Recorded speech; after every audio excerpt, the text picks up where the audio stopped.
دماغ پر ہوڑے، دماغ پر ہتھوڑے، ہلا رہا ہے۔ میرے بندے میں ایک بات کہنا چاہتا ہوں، وَشَمْسِ وَضُحَاهَا، مجھے قسم ہے سورج اور اس کی روشنی کی۔ یہ بات میری سمجھ میں آئی ہوگا تھا نہیں؟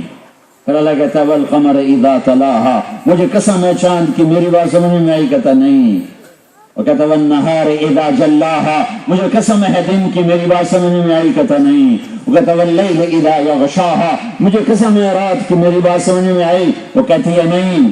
پھر اللہ تعالیٰ اپنے آپ کو شامل کرتا ہے وَالسَّمَاءِ وَمَا بَنَاهَا، مجھے قسم ہے آسمان اور آسمان کے رب کی۔ اب تو میری بات سمجھ میں آ گئی ہوگی؟ نہیں۔ پھر اللہ کہتا ہے وَالْأَرْضَ وَمَا طَحَاهَا، مجھے قسم ہے دھرتی کی اور دھرتی کے بچھانے والے رب کی، میری بات سمجھ میں آئی؟ وہ کہتے نہیں۔ پھر اللہ آخری قسم اٹھاتا ہے جو جذبات کو ہلانے والی، دل کے تاروں پہ نغمہ بن کے بجنے والی، گونجنے والی، جو ہم بھی کہتے ہیں وَنَفْسٍ وَمَا سَوَّاهَا، مجھے تیری جان کی قسم، اب تو مان جا، مجھے تیری جان کی قسم اور تیرے جان کے بنانے والے رب کی قسم۔ میری بات سمجھ میں آئی؟ ہاں یا اللہ، اب بتا کیا کہنا چاہتا ہے؟ کیا کہنا چاہتا ہے؟ کہ بس میں یہ کہنا چاہتا ہوں قد افلح من زکاہا وقد خاب من دساہا، جس نے اپنے آپ کو میری اطاعت کے ساتھ پاک کیا اس کا کیریئر بن گیا، اور جو شراب زنا جھوٹ میں گم ہو گیا اس کا کیریئر تباہ ہو گیا۔ میں یہ کہنا چاہتا ہوں قد افلح من زکاہا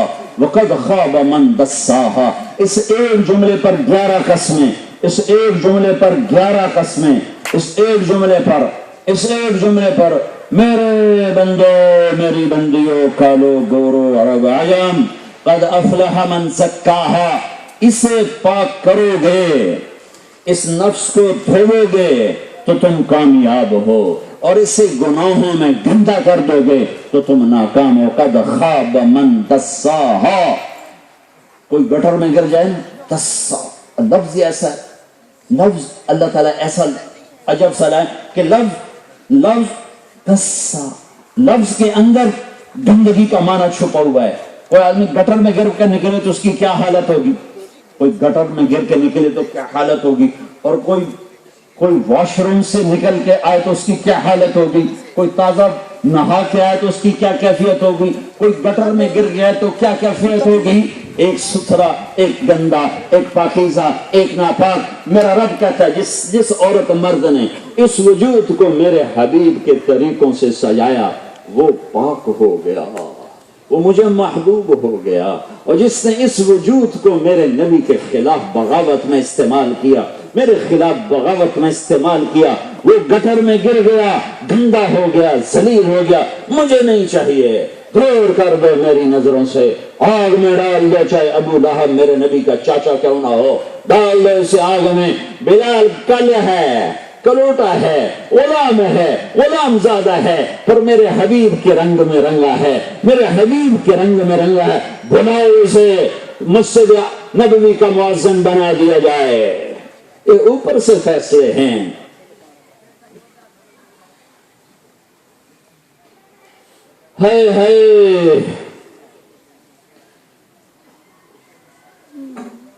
ہر آدمی اپنی قبر سے اٹھے گا، جہاں مرے گا وہاں سے اٹھے گا۔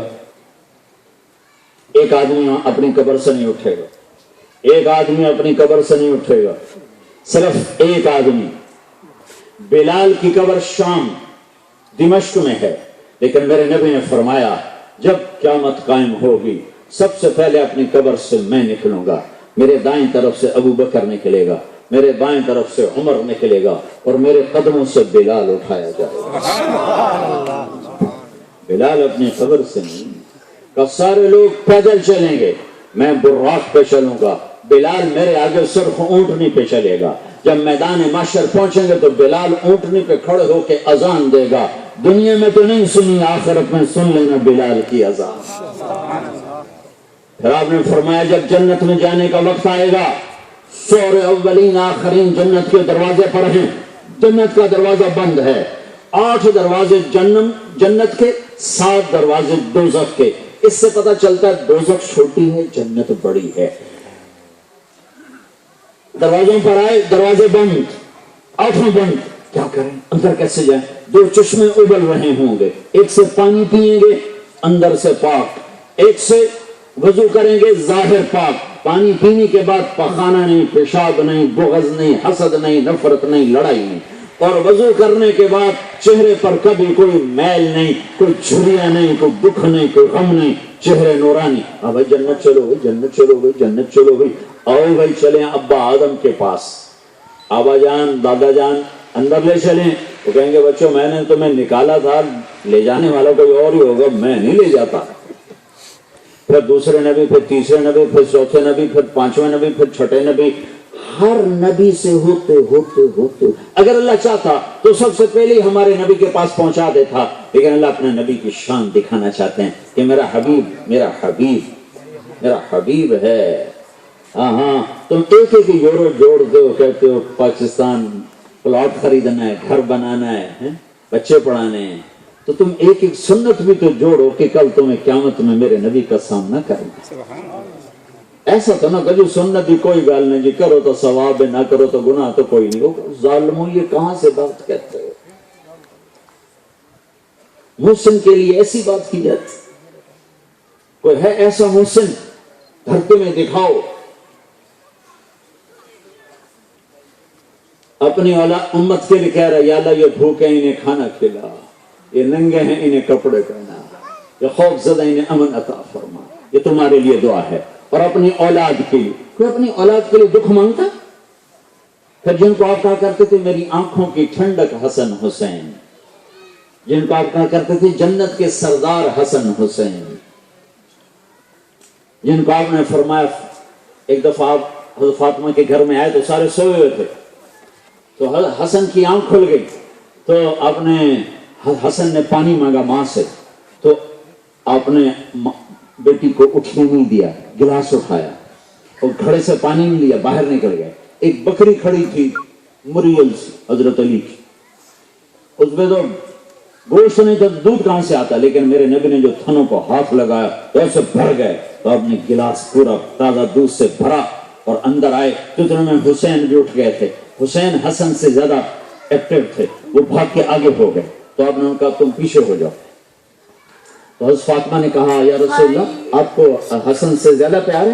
کہا نہیں، دونوں میری آنکھوں کی ٹھنڈک ہیں، پر جس نے پہلے مانگا وہ پہلے پیے گا، جس نے بعد میں مانگا بعد میں پیے گا. پھر آپ نے دونوں کو دودھ پلایا، بیٹی کو پلایا، خود نہیں پیا. پھر اس کے بعد فرمایا فاطمہ تو میں یہ دونوں. اور اس سارے واقعے میں علی کی آنکھ نہیں کھلی، وہ سوئے رہے، وہ سوئے. تو آپ نے کہا فاطمہ تو میں یہ دونوں، یہ جو سویا ہوا ہے، ہم قیامت کے دن پہنچو ایک ہی جگہ ہوں گے، ہم اکٹھے ہوں گے، ہم اکٹھے ہوں گے. اور یہ وہ شہزادے ہیں جن کو آپ گود میں لے کے سینے سے لگاتے تھے، کبھی ان کا ماتھا چومتے، کبھی ان کے ہونٹ چومتے، کبھی ان کا سینہ چومتے، کبھی ان کی کمر چومتے. کبھی گھر میں آتے اور فرماتے کدھر ہیں میرے بچے، تو اماں ان کو بھیجتی، اماں بھیجتی تو بھاگے بھاگے آتے، تو آپ ان کے لیے صرف تھوڑا بن جاتے، فرماتے میری کمر پہ چڑھ جاؤ. دونوں بچوں کو کمر پہ چڑھا کے کمرے میں چکر لگاتے، پھر یوں کر کے کہتے تمہارا گھوڑا کیسا ہے، پھر کہتے تمہارا اونٹ کیسا ہے. ایک دفعہ آپ ایسے کھیل رہے تھے